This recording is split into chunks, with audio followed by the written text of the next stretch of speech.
भगवन्त इंद्र महिता सिद्धाश सिद्धीश्वरा आचार्या जिन शासनोन्नति करा पूज्या उपाध्यायका श्री सिद्धांत सुपाठिका मुनिवरा रत्नात्रया राधिका पंचैते परमेष्ठिना प्रतिदिनं कुर्वन्तु ते मंगलम कुर्वन्तु ते मंगलम। तो आज हम सभी यहाँ पर भक्तांबर स्तोत्र के बारे में बात करने वाले हैं। तो जैसे कि अभी तक 2 सेशन हो चुके हैं भक्तांबर स्तोत्र के, फर्स्ट टू 24 तक हम लोगों ने कवर कर लिया है। तो भक्तांबर स्तोत्र, जैसा कि आप सभी जानते हैं, ये आचार्य श्री मातुंग जी द्वारा लिखा गया है और ये उनके ऊपर आया हुआ एक महान उपसर्ग था, उसकी वजह से इसका सृजन हुआ। तो ये हम जैसे संसारी प्राणियों के संकट निवारण हेतु इसे रचा गया है। मैं 25 नंबर का काव्य लेती हूँ। तो जो 25वां नंबर काव्य है, इसमें बताते हैं आचार्य मातुंग जी कि आप ही ब्रह्मा हैं, आप ही बुद्ध हैं, विष्णु हैं, महेश हैं इत्यादि, क्योंकि ये जो नाम है, नाम के ये जो गुण हैं, ये सिर्फ आप में ही पाए जाते हैं। जैसे कि बुद्ध, बुद्ध यानी आपका ज्ञान अद्भुत है, आप 3 ज्ञान के धारी हैं। शंकर, आप आप खुद तो सुखी हुए ही हैं, लेकिन आपने सभी को सुखी होने का मार्ग भी बताया है। ब्रह्मा, ब्रह्मा का मतलब आप मोक्ष मार्ग की विधि को बताने वाले हैं। विष्णु, आप ही स्पष्ट रूप से पुरुषोत्तम हो। अभी लोक व्यवहार में क्या वर्णन है शंकर, ब्रह्मा, विष्णु इत्यादि का, कि ये दुनिया को खत्म करने की बात करते हैं, दुनिया को चलाने की बात करते हैं, ये अपने साथ पत्नी रखते हैं। तो ये सभी राग द्वेष रूप हैं जो हम जैसे संसारी जीवों में भी मिलते हैं। और आपके अंदर सिर्फ एक वीतरागता का वर्णन किया गया है। तो यहाँ नाम की पूजा नहीं की गई है, यहाँ पे गुणों की पूजा की गई है। श्लोक नंबर 26, यहाँ पे आपको बारंबार नमस्कार किया गया है। तो मातुंग जी, आचार्य जी कहते हैं यहाँ पे कि पहले लाइन में वो बोलते हैं कि आपको नमस्कार है, क्योंकि आप 3 भुवन के जीवों की जो पीड़ा है उसको नष्ट करने वाले हैं, अगर आपके बताए हुए मार्ग पर हम सब चलें। दूसरी लाइन में कहते हैं कि आप पृथ्वी तल के आप ही आभूषण हैं, क्योंकि आपके अंदर जो आत्मगुण इतने सुंदर सुंदर प्रकट हुए हैं, वो सिर्फ आपके पास ही हैं। क्योंकि पृथ्वी पर जब अंधेरा था तो आपके आत्मगुणों के द्वारा एक प्रकाश आया है और अंधकार दूर हुआ है। तीसरी लाइन में कहते हैं आप 3 जगत के परम ईश्वर हैं, परमेश्वर हैं, क्योंकि आपके पास ज्ञानादि गुण है, भंडार है, ऐश्वर्य है। लास्ट लाइन में बोलते हैं आप संसार समुद्र को सुखाने वाले हो, क्योंकि संसार में जितने भी दुख हैं, जितने भी कष्ट हैं हम संसारी जीवों को, तो आपके शरण में जो भी आ जाए वो मुक्ति को प्राप्त करता है। 27 नंबर काव्य में बोलते हैं दोष रहित। इसमें कहा है आचार्य मातुंग जी ने, जितने भी इस पृथ्वी पर, जितने भी 3 लोक में जो दोष हैं, वो सारे दोष आप में नहीं है, आपके पास सिर्फ गुणों का भंडार है, आप गुणों के मंडित हैं, दोषों से रहित हैं आप। तो बेसिकली जितने भी दोष हैं वो हम संसारी जीवों में ही पाए जाते हैं। जैसे कि हमें भूख लगती है, प्यास लगती है, हम रोते हैं, हंसते हैं, जन्म मरण, राग द्वेष मोह इत्यादि। तो ये सारी चीजें आपके अंदर नहीं है, आपके पास सिर्फ गुणों का खजाना है।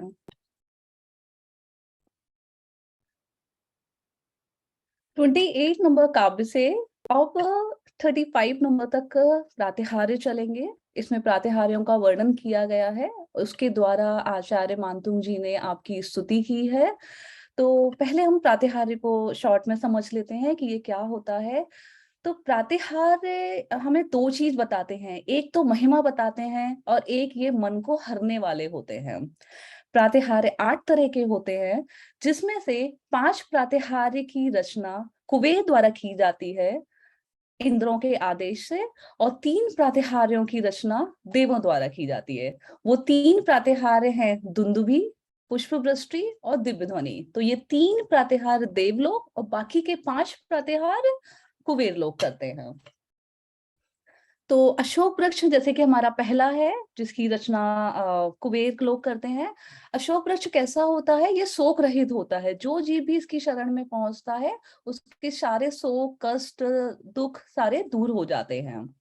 तो इसका भावार्थ ये है कि आप अमल रूप से शोभित हैं, विराजमान हैं। आपका जो तेज है, आपकी जो किरणें हैं, वो सारी अशोक वृक्ष पर आती हैं। अशोक वृक्ष एक निमित्त बनता है, और अशोक वृक्ष की सारी किरणें हम जैसे संसारी जीवों तक पहुंचती हैं और हमारा अंधकार दूर करती हैं। जैसे एग्जाम्पल के लिए पिक्चर में दिया गया है, जैसे घने बादल हैं और बादल के बीच में सूर्य का जो प्रतिबिंब है वो विराजमान है और वो बहुत सुंदर लग रहा है, वैसे ही आप सूर्य की भांति हैं। 29 नंबर श्लोक, यहाँ पे प्रातिहार्य सिंहासन की बात की गई है, जो कि दूसरा प्रातिहार्य है। तो सिंहासन कैसा होता है? सिंहासन मतलब सबसे ऊंचा सिंहासन। और इसकी जो विशेषता बताई गई है कि ये निर्भयता और स्वावलंबी होता है। जैसे सिंह होता है तो वो निर्भयता होता है, उसे डर नहीं लगता, वो राजा होता है। और इसका भावार्थ ये है कि सिंहासन, जैसा कि आप पिक्चर में देख रहे हैं, कि सिंहासन पर जो मणि है और उसके जो अग्रभाग से जो मणियों की किरणें निकल रही हैं, आपका जो आसन भी है वो स्वर्ण जैसा है। तो ये इतना शोभायमान सिंहासन है जिसके ऊपर आप विराजमान हैं। तो ऐसे सिंहासन की उपमा आपसे दी जाती है। तो एग्जाम्पल के लिए बोलते हैं मानतुंग आचार्य जी, जैसे उदयाचल पर्वत के शिखर पर आकाश में सुशोभित सूर्य का प्रतिबिंब और उसकी तेज किरणें। 30th श्लोक में चंवर प्रातिहार्य की बात की गई है। तो चंवर ये देवों द्वारा ढुराए जाते हैं तीर्थंकरों के ऊपर, और ये समोसरण में ढुराए जाते हैं। और कितने ढुराए जाते हैं? 64 ढुराए जाते हैं। अभी ये 64 का वर्णन कैसे किया है यहाँ पर? जब भगवान जब तीर्थंकर समोसरण में होते हैं तो उनके 4 मुख दिखते हैं। तो 4 मुख का मतलब 4 उनके मुंह नहीं है, चारों दिशाओं में लोग बैठे हुए होते हैं। तो सब उनका तेज, उनका कांति कह लो या उनका वैभव कह लो, कि सभी को उनका चेहरा स्पष्ट रूप से दिखाई दिया जाता है। तो चारों दिशाओं से, यानी 8 8 ले लीजिए आप, और फिर उनकी विदिशाएं ले लीजिए। तो ऐसे 8 × 8 64 हुआ। तो 64 चंबर ढुराए जाते हैं, और ये यक्ष जाति के जो देव होते हैं वो ढुराते हैं। इसका भावार्थ बताते हैं मानतुंग आचार्य जी। जैसे जैसे आपका स्वर्ण जैसा शरीर, और स्वर्ण जैसे शरीर पर जब ये सफेद चंबर ढुराए जा रहे हैं तो ये बहुत सुंदर लगता है ये दृश्य देखने में। और जैसे कि सोने के सुमेरु पर्वत पर, जैसे कि पिक्चर में दिखाई दिया जा रहा है, सोने के सुमेरु पर्वत पर ऊपर चमचमाते हुए चंद्रमा से पानी की धारा का प्रवाह हो रहा हो। 31 नंबर छत्र बताया है प्रातिहार्य। तो छत्र जैसे कि छत्र भगवान के ऊपर 3 तरह के दिखाई दिए जा रहे हैं। तो छत्र बेसिकली 3 लोक का वर्णन करते हैं कि आप ही हो जो 3 लोक के स्वामी हो, और वो विशेषता सिर्फ आप में ही है, क्योंकि आपका जो छत्र है वो विभूति दर्शाता है। आप क्योंकि वैभवमान है, आप सम्राटों के सम्राट हैं। 32 नंबर काव्य में देव धुंदुभि प्रातिहार्य के बारे में बताया गया है। तो जो देव धुंदुभि प्रातिहार्य होता है ये भी देवों द्वारा बजाया जाता है, और ये 1 2 3 या लाख करोड़ नहीं होते हैं, ये 12.5 करोड़ तरह के होते हैं जो कि बजाए जाते हैं देवों के द्वारा। और ये बहुत सुंदर, मधुर, मन को हरने वाले होते हैं। इसका भावार्थ बताते हैं मानतुंग आचार्य जी कि आकाश में जो ये दुंदुभी के स्वर हैं, जो ऊंचे स्वर हैं, वो आपके यश का कथन करती है। वो 3 लोक के जीवों को यह बताती है कि शुभ समागम हमें प्राप्त होने वाला है। 33 काव्य में पुष्प वृष्टि की बात की गई है। तो यहाँ पे आचार्य मानतुंग जी पुष्पों का वर्णन कर रहे हैं बहुत सुंदर तरीके से। मंदार सुंदर नमेरु सुपारिजात संतानिकादि। तो ये जो काव्य है, तो शुरू के जो 5 वर्ड हैं, मंदार सुंदर नमेरु सुपारिजात संतानिकादि, ये 5 ये पुष्प बताए हैं आचार्य मानतुंग जी ने। इन्हीं पुष्पों की वृष्टि होती है देवों द्वारा आपके ऊपर, और ये इतनी सुंदर होती है, इतनी सुगंधित होती है, जैसे कि जब आप समूह शरण में जब आपके दिव्य वचन निकलते हैं, तो आपके दिव्य वचन दिव्य पंक्तियों के समान झरते हुए, जैसे फूल झर रहा है तो वो बहुत सुंदर सुंदर लगता है एक ठंडी पवन में, सुगंधित हवा में, उसी प्रकार आपके वचन भी वैसे ही प्रतीत होते हैं। श्लोक नंबर 34, जिसमें भामंडल के बारे में बता रहे हैं। तो भामंडल क्या होता है? भामंडल ये तीर्थंकर के पीछे होता है, और इसमें हमें हमारे भव दिखाई दिए जाते हैं, संसारी जीवों को नहीं, सिर्फ भव्य जीवों को जो समूह शरण में पहुंचते हैं। भव 7 तरह के दिखाई दिए जाते हैं, 3 आपके पास्ट, 3 फ्यूचर और 1 आपका प्रेजेंट। ये सिर्फ 7 ही नहीं, किसी को 6, किसी को 5, जैसे किसी के 5 भव के बाद 6वें में मोक्ष होने वाला है, तो उसे सिर्फ 5 ही भव दिखाई दिए जाएंगे, लेकिन 7 का यहाँ प्रकरण किया गया है।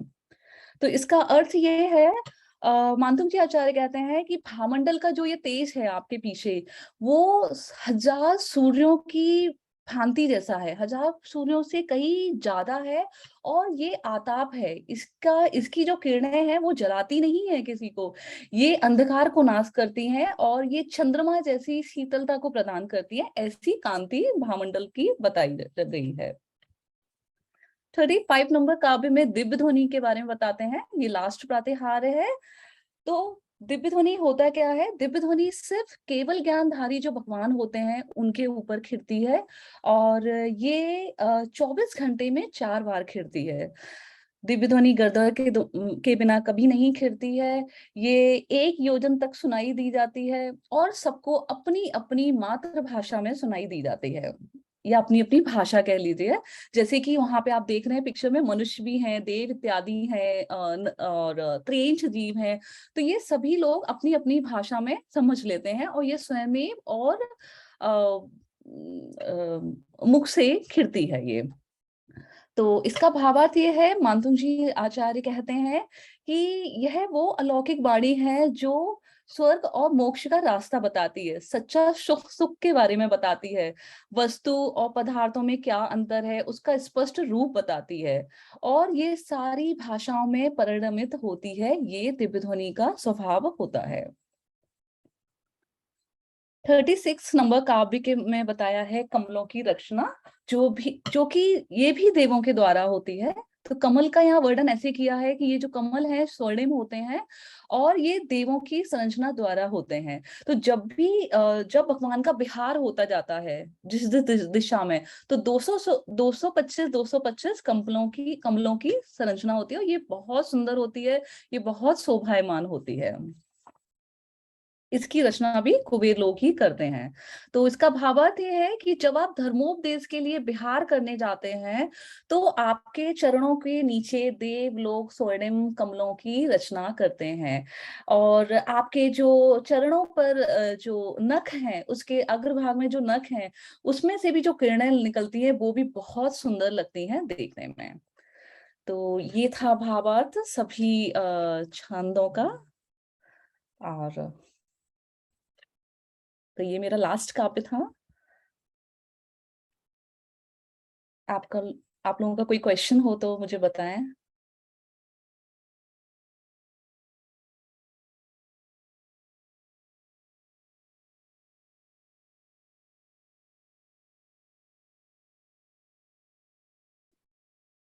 बहुत अच्छा लिया आपने, और काफी सारे काव्यों को आपने बहुत इजी 1-2 लाइन में बहुत अच्छे से समझाया। थैंक यू एफर्ट्स डालने के लिए। और अब अपन क्विज ले सकते हैं, तो अगर आप क्विज लेना चाह रहे हैं तो आप प्लीज क्विज स्टार्ट करिए। जी हाँ।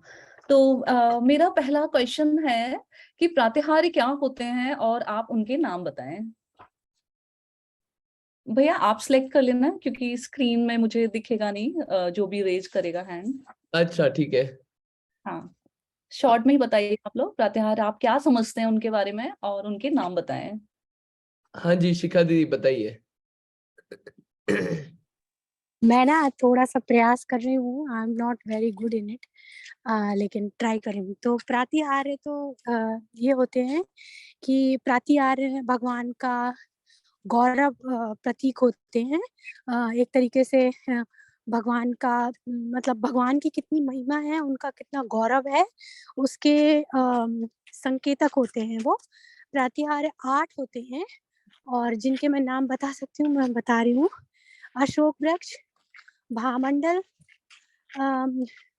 पुष्प वर्षा, सिंहासन, चारों में, और चमर, है ना, और जो जिससे ऐसे ऐसे करके अपन करते हैं ना वो आरती याद, हाँ, और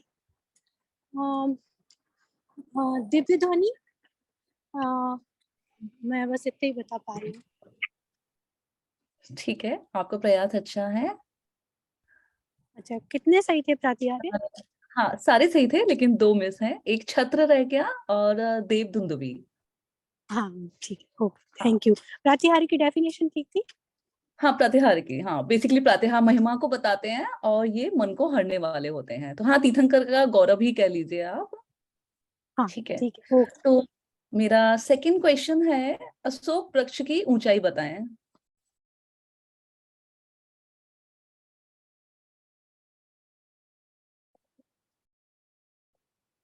आप लोग ट्राई कीजिएगा, मतलब कुछ तो सभी को नॉलेज होगा, बिकॉज बहुत कॉमन क्वेश्चंस हैं ये।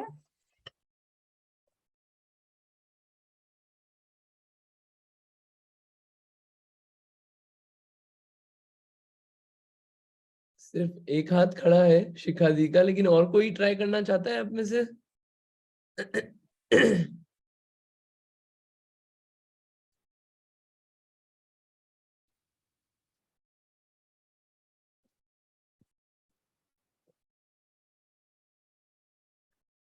नहीं, किसी का भी हाथ खड़ा नहीं एक्चुअली।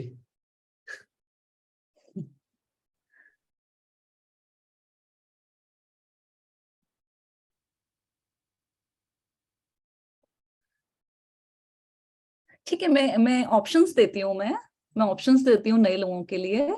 अशोक वृक्ष की ऊंचाई मैं बताती हूँ आपको। पहला ऑप्शन है 20 टाइम्स ऊंची हाइट होती है तीर्थंकर से, या फिर 12 टाइम्स, 24 टाइम्स, या 10 टाइम्स।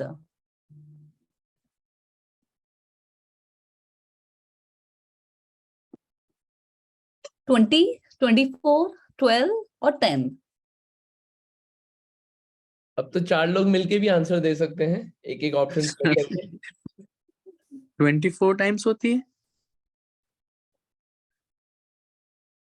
नहीं, और कोई ट्राई करना चाहेगा?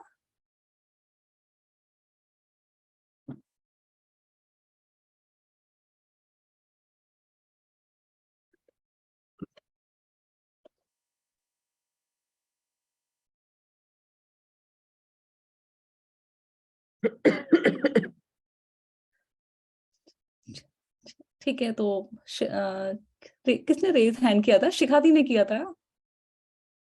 नहीं, अभी किसी का नहीं है। नहीं नहीं, वो ओके, पहले का था तो नीचे का था।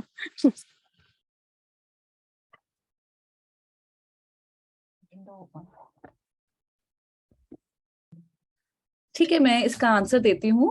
अशोक वृक्ष की जो ऊंचाई होती है वो 12 टाइम्स ऊंची होती है भगवान की हाइट से। जैसे एग्जांपल लेते हैं आदिनाथ भगवान जी का। आदिनाथ भगवान की हाइट थी 500 धनुष, ठीक है। तो 500 और इंटू 12, तो 500 इंटू 12 कितना हुआ? 6000। और हमारे हमारे काल के जो महावीर भगवान थे उनकी हाइट थी 7 हाथ। तो 7 हाथ इंटू 12, तो जितनी जो भी हाइट है XYZ भगवान की, वो ले लीजिए और उसका मल्टीप्लीकेशन 12 से कर दीजिएगा। ठीक है, मेरा थर्ड क्वेश्चन है, प्रातिहार्य में सिंहासन ही हम क्यों कहते हैं? उसे गजासन भी कह सकते हैं, हिरणासन भी कह सकते हैं, तो ऐसा क्यों नहीं?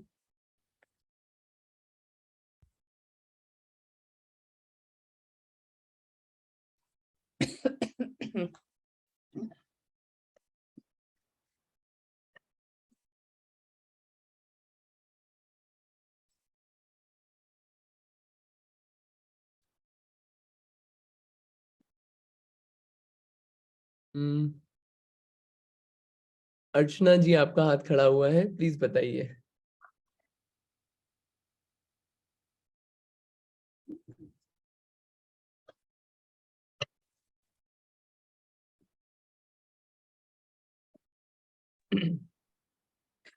सिंहासन इसलिए कहते हैं क्योंकि सिंह को सबसे ताकतवर और शौर्य और वीर का प्रतीक मानते हैं, इसीलिए सिंहासन कहते हैं। यही मुझे समझ में आता है। हाँ बिल्कुल सही है, बस थोड़ा एड ऑन ही कर देते हैं। बस सिंह आप जैसे कि सभी लोग जानते हैं वो किसी से डरता नहीं है, वो राजा होता है, तो उसकी उपमा ऐसे दी गई है, इसलिए सिंहासन नाम दिया गया है। सिंहासन पर कितने अंगुल ऊपर आप विराजमान हैं? तो जो तीर्थंकर जो विराजमान होते हैं वो सिंहासन पर विराजमान होते हैं डायरेक्ट, या कितने अंगुल ऊपर आप विराजमान होते हैं? 4 अंगुल। हाँ ठीक है, बिल्कुल सही है। ये तो सिंहासन पर 4 अंगुल आप ऊपर विराजमान होते हैं, आप बिल्कुल भी छूते नहीं है सिंहासन को, और ये 4 अंगुल सिर्फ उनके ज्ञान के अतिशय की वजह से होता है। ठीक है, मेरा नेक्स्ट क्वेश्चन है, चमर कितने होते हैं और कौन सी जाति के देव दोहराते हैं? हाथ खड़ा करिएगा आप लोग। जिन लोगों ने ट्राई नहीं किया है वे भी प्लीज ट्राई करिए, गलत भी हो कोई प्रॉब्लम नहीं है। कोई नया हाथ खड़ा हुआ है शायद। हाँ जी, इंदिरा जी शाह, प्लीज बताइए। 64 होते हैं चंवर। कितना नंबर बोला आपने? 64। ओके हाँ, ओके। और कौन सी जाति के देव दोहराते हैं?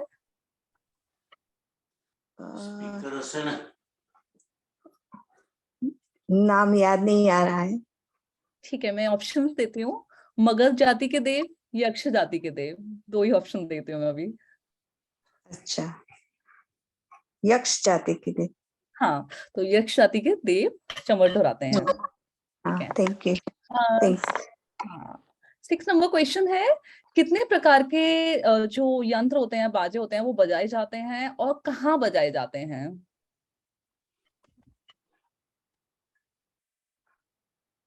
मैंने ये सारे आंसर समरी में बोल दिए, मैं बोल चुकी हूँ मैं सारे आंसर्स।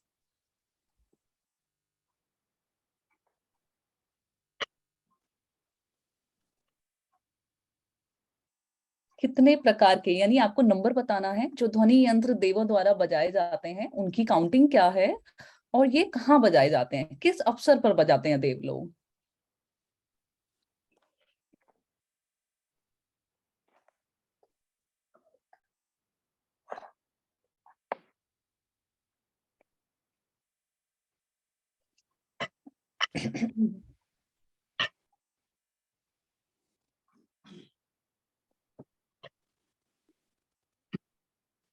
आप खड़े हैं? हाँ जी, रीटा जी शाह, प्लीज बताइए।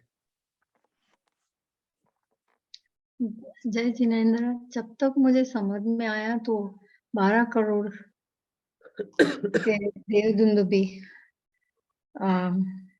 बजाते हैं, और जब भगवान की ध्वनि कीर्ति है ना, उसके पहले ये देवदुंदुबी बजाते हैं। तो सही है आपका थोड़ा प्रयास। ये 12.5 करोड़ होते हैं, 12.5 करोड़ प्रकार के ध्वनि यंत्र होते हैं, और ये समूह शरण और बिहार के समय पर बजाए जाते हैं। Okay, thank you. 7 नंबर, पुष्पों के नाम बताइए। जो पुष्प वृष्टि होती है तो आपको पुष्प के नाम बताने हैं।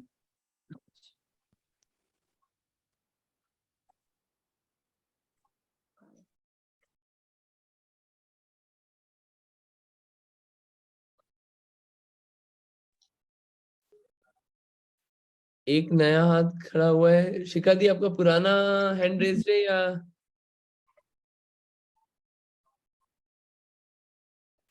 ये बहुत इजी है, काव्य में ही, श्लोक में ही वो नाम दिए गए हैं। हाँ जी, एक वापस नया हाथ वही है, वापस रीटा जी का ही हाथ है, रीटा जी शाह। मंदार, सुंदर, नमेरु, सुपारिजात, 4 प्रकार के पुष्प होते हैं। और संतान मंदार, का दी। हाँ हाँ हाँ। हाँ, राइट, ठीक है, बहुत अच्छा। 8 क्वेश्चन है, भामंडल में क्या दिखता है और वो कितने होते हैं? जो दिखता है वो कितने होते हैं?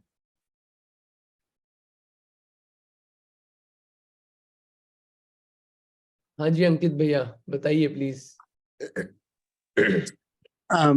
भामंडल तीर्थंकर के पीछे होता है और उसमें 7 भव दिखाई देते हैं।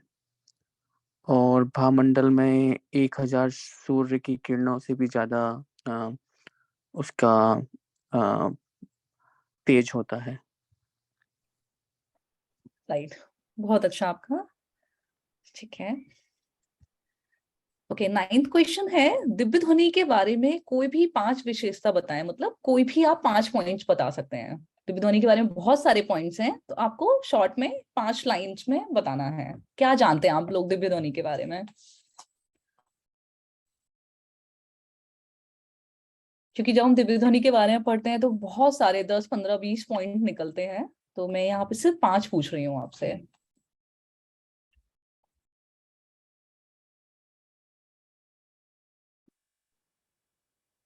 शिखा दीदी आप बताएंगे? हाँ, मैं ट्राई करूंगी। तो पहला पॉइंट है दिव्य ध्वनि समव शरण में कीर्ति है। ओके, दूसरा पॉइंट है दिव्य ध्वनि सुनने के लिए भव्य जीव जाते हैं। और भव्य जीव कुछ भी, कोई भी हो सकते हैं, मनुष्य भी होते हैं और जानवरों में भी होते हैं, त्रियंच भी होते हैं, क्योंकि भव्य जीव तो कहीं भी हो सकते हैं। तो दिव्य ध्वनि सुनने के लिए भव्य जीव जाते हैं। तीसरा पॉइंट है दिव्य ध्वनि की ये एक बहुत बड़ी बात होती है कि दिव्य ध्वनि सबको अपनी अपनी भाषा में सुनाई देती है। मतलब एनिमल को एनिमल की भाषा में सुनाई दे जाएगी, और दूसरे अगर विभिन्न प्रकार की भाषा बोलने वाले प्राणी हैं तो सबको अपनी अपनी भाषा में सुनाई देगी। चौथा पॉइंट, दिव्य ध्वनि हमेशा ओंकार के रूप में ही निकलती है। और 5वां पॉइंट मैंने अभी सोच रखा था और बिल्कुल दिमाग से स्किप हो गया। 5वां पॉइंट, दिव्य ध्वनि, हाँ, दिव्य ध्वनि की एक अवधि होती है। जैसे महावीर भगवान की दिव्य ध्वनि 30 साल तक खिली थी। हो गए शायद 5 पॉइंट। ठीक है, नहीं, बहुत अच्छा है आपका प्रयास, यही पॉइंट्स हैं। कोई और कुछ बताना चाहेगा इसके अलावा? किसी को और नए पॉइंट्स आ रहे हो या कुछ और नया जानते हो दिव्य ध्वनि के बारे में?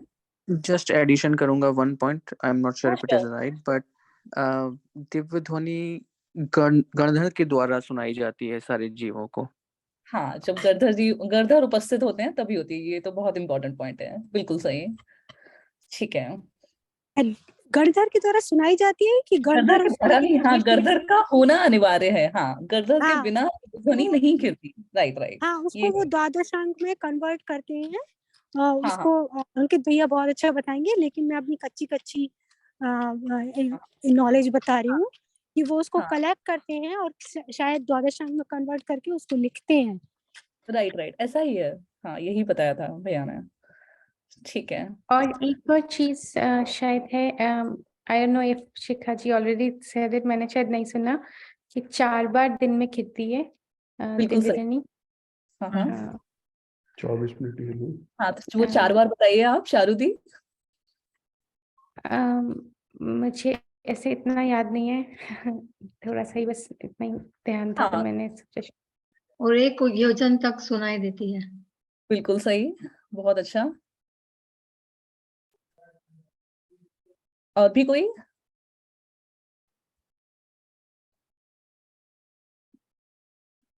हाँ, तो ऐसा ही है, यह दिव्य ध्वनि 4 बार खिलती है। एक सुबह, शाम, सुबह, दिन, शाम और मध्य रात्रि।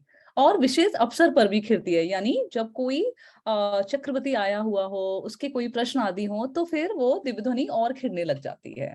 बट 4 टाइम का बताया गया है। ठीक है, मेरा लास्ट क्वेश्चन है, जो स्वर्ण कमलों की रचना होती है वो कितनी होती है और कब होती है?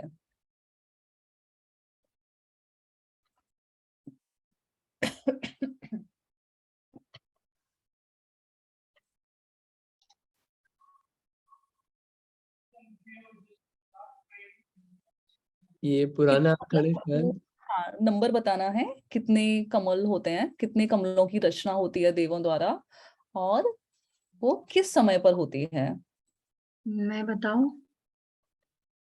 हाँ जी बताइए। 225 कमलों की रचना होती है, और जब तीर्थंकर भगवान विहार करते हैं ना, तो उनके उस समय ये 225 स्वर्ण कमलों की रचना होती है देवों के द्वारा। ठीक है, हाँ जी, बिल्कुल सही है आपका। ठीक है, थैंक यू एवरीवन, आप सभी लोगों ने बहुत अच्छे से पार्टिसिपेट किया और सभी के आंसर्स का जो एक प्रयास था, जो कोऑर्डिनेशन था, वो बहुत अच्छा था। थैंक यू नीलिमा जी, बहुत ही अच्छे से आपने जितना समराइज वे में बताया, बहुत ही बढ़िया था। This is great great effort. Thank you so much. मैंने पहली क्लास अटेंड करी, but I got like no gist आपने जितने स्पीड से और जितना अच्छे से बताया ना, kudos to you. Thank you. Thank you Neelima ji, बहुत ही बढ़िया किया आपने। तो बढ़िया, आपने बहुत अच्छे से समराइज वे में पूरा प्रातिहार्य और भगवान के गुणों का बताया। इसमें 2 बात अपने को ध्यान रखने की है जो कि इम्पोर्टेंट है।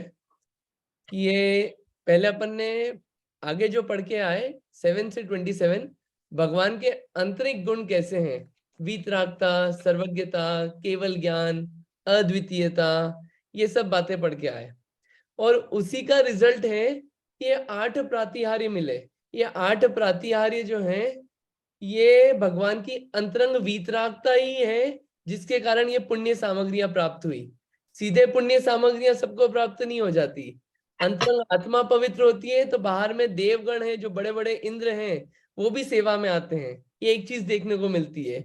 और दूसरी, भगवान कुछ भी चीज अपनी इच्छा से नहीं कर रहे हैं। ये वैभव प्राप्त हो रहा है लेकिन उससे निर्लिप्त है। इतना वैभव होने के बावजूद भी न कमल को छू रहे हैं, न उन चीजों पे ध्यान दे रहे हैं, वो तो अपनी आत्मा में ही मग्न है। तो ये बात अपने को 2 बातें विशेष रूप से दिखती है। और बाकी फैक्ट्स एंड फिगर्स तो अपन लोगों ने देखे ही कि कैसे भव्य जीवों का उपकार होता है, समर्षण लगता है, समर्षण कितना बड़ा होता है, कितने जीव जाते हैं। 12.5 करोड़ दुंदुबियां रहती है, वो भी यूनिक रहते हैं, एक जैसे नहीं रहते। 12.5 करोड़ यूनिक, अलग अलग टाइप के। तो कितनी वैरायटी, कितना वैभव, ये सब कोई आम बात नहीं है। ये सब किसी एक विशेष व्यक्ति के ही हो सकती है। तो ये बाहर का वैभव है जो कि 46 मूल गुणों में आता है। तो ऐसे अपन ने पूरा देखा। और ये जितनी भी महिमा है ये भगवान के गुणों की ही महिमा है, भगवान की ही महिमा है। और सिर्फ एक ही बात को बता रही है कि भगवान श्रेष्ठ हैं, श्रेष्ठतम हैं, यही बनने लायक है, और कुछ बनने लायक, फोकस करने लायक नहीं है। इतनी बात अपन ने समझी। किसी को और कोई क्वेश्चन हो तो आप प्लीज पूछिए, नहीं तो कल लास्ट 37 to 48 की समरी विदुषी दी लेंगी, आप ज्वाइन करिएगा, ठीक है। और आप पोस्ट भी कर सकते हैं और एग्जाम की तैयारी करते रहिएगा क्योंकि एग्जाम भी होगी। और जब 37 से 48 कल हो जाएगा उसके बाद नीलिमा जी ही 1 से 48 की समरी एक दिन में लेंगी, तो वो भी आप ज्वाइन करिएगा सब लोग, ठीक। चलिए जिनवाणी स्तुति कर लेते हैं। आप में से किसी को जिनवाणी स्तुति लेना हो तो प्लीज आप लीजिए।